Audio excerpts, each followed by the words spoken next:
Student borrowing has soared in the past several years, provoking a lot of hand-wringing and even talk of a crisis. New data on 4 million borrowers shed some light on who is doing all this borrowing and which borrowers are failing to make their loan repayments. The bottom line, the crisis, if there is one, is not concentrated among borrowers who went to four-year colleges. Let's start by looking at who has been doing all this borrowing. The bulk of the increased borrowing is by students who went to for-profit and community colleges. A big change from the past. And which students are most likely to default?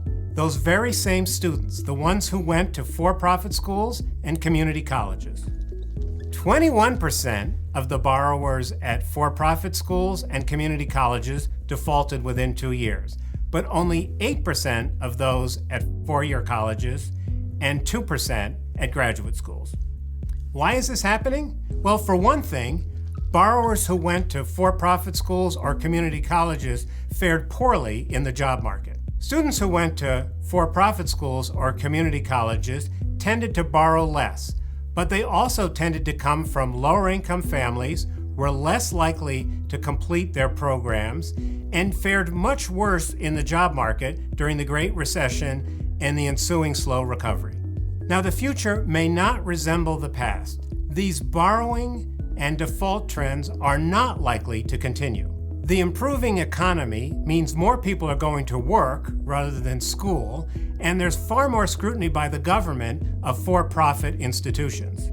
Between 2010 and 2014, the number of new borrowers at for-profit schools fell by 44%, and the number of new borrowers at community colleges by 19%.